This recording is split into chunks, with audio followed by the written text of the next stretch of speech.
down. Look at the thing. You mean look at the app? So I proposed a trade of I will send Tyreek Hill, D.D. Westbrook, David Montgomery, and Marquise Brown, and receive Odell Beckham Jr., Devontae Adams, and Josh Jacobs.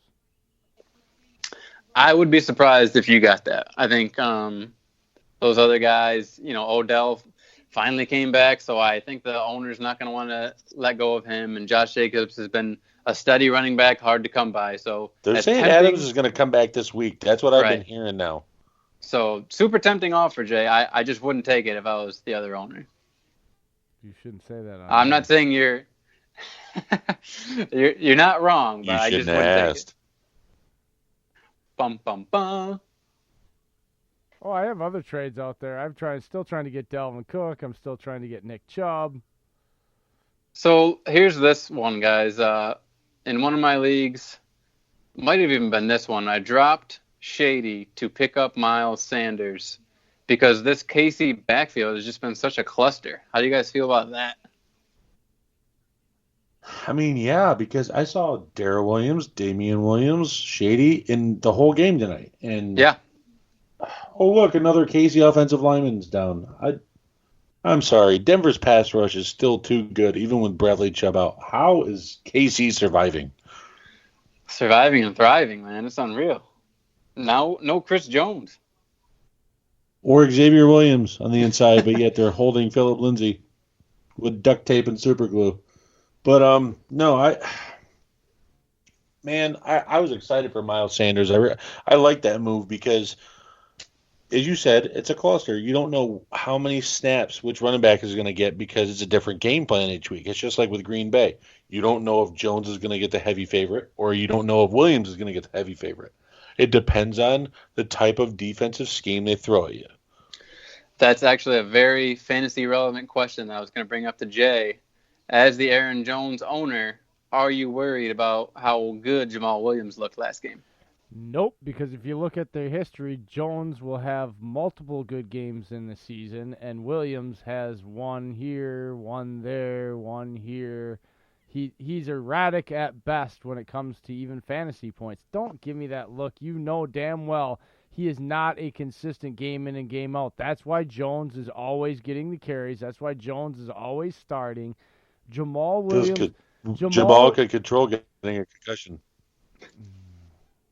Okay, whatever, Dave. You always come up with the dumbest arguments, dude. Like, you come up with the most irrelevant dipshit shit sometimes that just screws up when somebody's trying to make a rational thought. Like, it's impossible to even come up with things to say sometimes. And now Dillon just left. He's, like, sick of it. He took off. He's William H. Macy in the cooler. Whenever you think you're on a hot Oh, streak, here comes William H. Macy to just cool you off, make you rethink everything while you're sitting at the craps table. Yeah. Well, that's good because, I mean, talk about getting the doghouse treatment. Aaron Jones with a fumble and perhaps the worst drop I've ever seen in my life.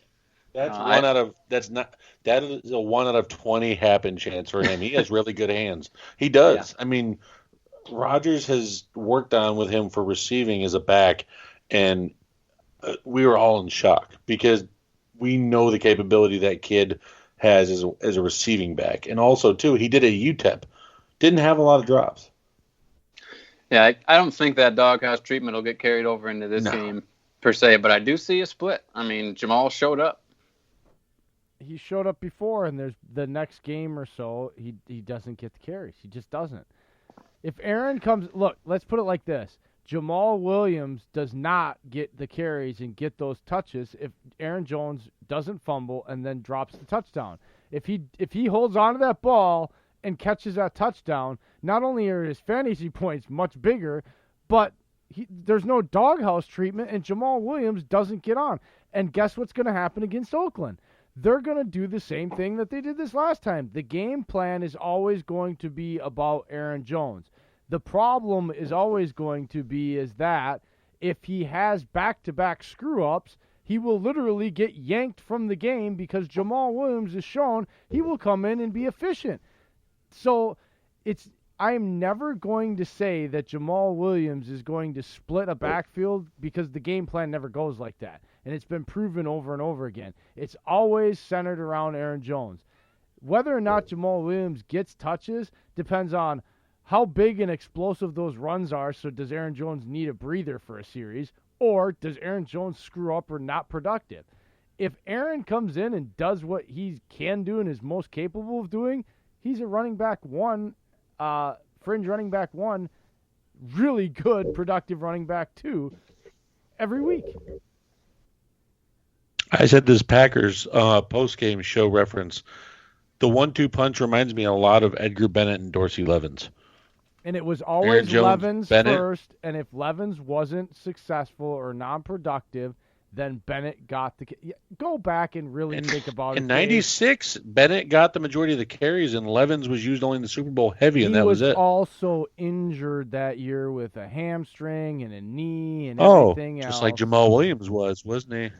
Are you guys remembering hamstring injuries from 96? Yes, I do remember that because my Dorsey God. Levens also sat out and got paid $6.5 million a year, and then broke his leg and was out for 6 weeks. So, and then he went to Philly and did nothing. Exactly. So, I might have been 11 or 12, but I was scarred for life because of things like that. So yes, I remember Dillon. Shout out to you guys on being real life historians. But no, seriously, it reminds me of the 1-2 punch. I mean, Devontae Adams. But it doesn't change my Devontae point Adams, that the game plan is always going to start with Aaron Jones as the primary focal point, and it just depends on what he does. It doesn't change it. And Dave, you just want to be argumentative, and I'm getting tired of it. Jamal Williams has 4.8 yards per carry this year. Bliggity blue blah. I do not Aaron say Jones blah has blah a 0.4. But anyways, Devontae Adams actually came out and said word for word, we have the filthiest 1-2 punch. If you're not with us, you're on meth. Man, and I tried to think of a better 1-2 punch. Not many came to mind. I mean, certainly not a very sexy duo, but they're getting it done. Frank Gore and Devin Singletary. I love that combination. Yeah, that's pretty gross. I know this isn't fantasy related, but for our cheeseheads out there, what was the overall response to Jermichael Finley's tweet? Oh, God. You mean, they need a tight end. Guess what? My response was I went and retweeted it on my personal account, and I said, go back on the couch. Now you want to try and back the Packers after you just made all those negative comments about Rodgers. Guess what, folks? Send him back to the couch. I don't care, Jermichael Finley. Your neck's busted just like your career. Well, I've never liked the guy even after we drafted him. He was a talker. I do not like that. I hate it. It's Jermichael Finley is. I feel like I just looked in the mind of a hobo. The video we're getting from Jay, for all you first and goalers only listening out there, I feel very bad for you because right now Jay has what I can only describe like as the Red Man's version of MTV Cribs.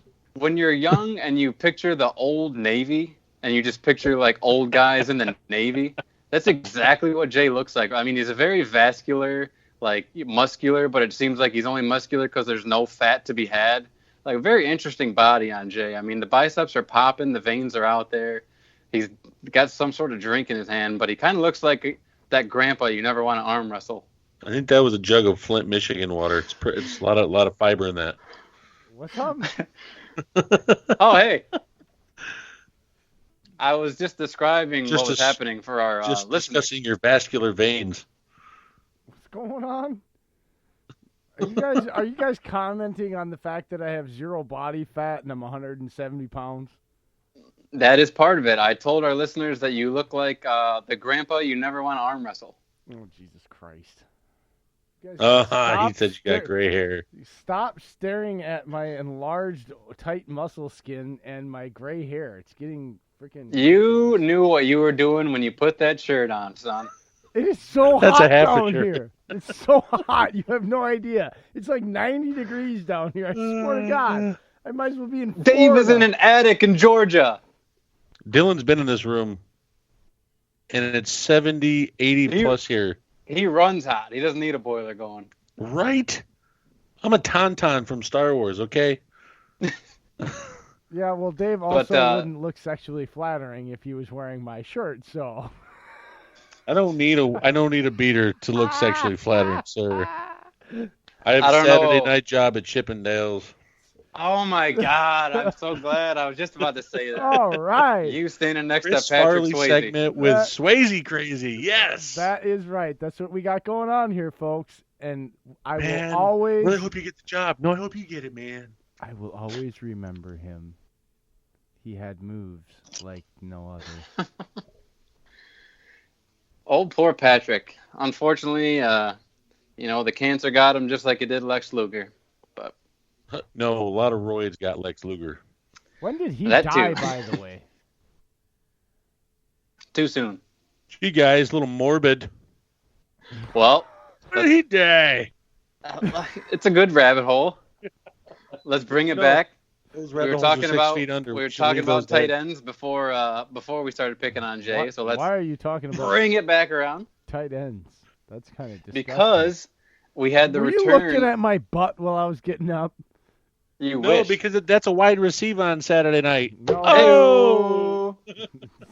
I got a little butt, man. There's nothing wide about it. Talk about a fair catch. It's kind of like a little baseball Anyways. glove. Did you say talk about a fair catch? I did. Talk about Why did I catch that, of all things? you had a fantastic return for Mr. Hunter Henry. 8 catches, 100 yards, and 2 touchdowns, folks. Hunter Henry's back in your lineup, back in your heart. Too loud before he gets hurt. Good point. I shouldn't say it 3 times, huh? Like Beetlejuice, yes, exactly. Except you went to the IR. Well, Dave, you and I both picked the Broncos to win tonight. As of now, is looking sketchy. Joe Flacco, fourth quarter comeback. That's a catch. Mr. Comeback, where's Jacoby Jones streaking down the sidelines when you need him? It's in Denver. Don't say that. You're breaking people's hearts right now. Raheem Moore. 4th and 1, they're going to get it. Come on. I'm on a delay right now, so shut up. Turn it. Shut Turn up. it. Turn it. Welcome to the watch party, folks.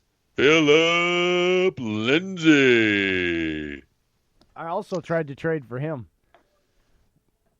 You Well, tried to here's trade what for I'll, everyone anyone that would take Mahomes. Hey, Here's what I'll say about the Chiefs. I got because Why didn't you offer me anything? I'm just curious.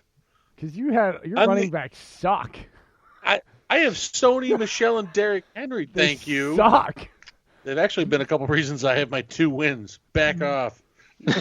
And you also only have 2 wins. If you didn't notice, I targeted teams that had winning records because they have players on them that can help me It's win. not my fault. You Any other year, chose Mike your Evans team. and DeAndre Literally Hopkins. picked your team.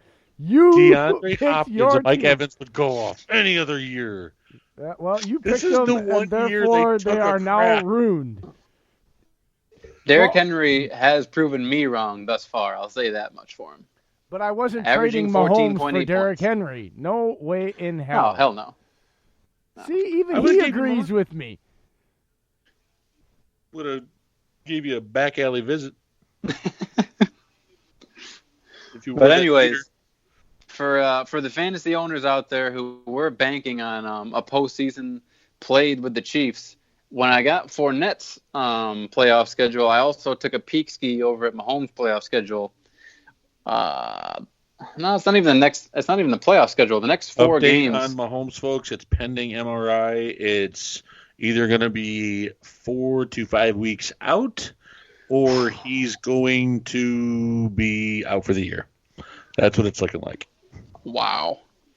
Okay, So go yeah, ahead. I mean, Go ahead, Dylan, with what you were talking about, too. That was great. Great information. So consider that as Dylan reads his schedule here. exactly. Everybody's So watched. without Mahomes going into the next 4 games, you're looking at versus Green Bay, great pass defense. Versus Minnesota, great pass defense. At Tennessee, great pass defense. At LA Chargers, a little more beatable, but with Matt Moore, who knows? Tough next couple of games for Mr. Tyreek Hill and the rest of the Chiefs with Matt Moore at the helm.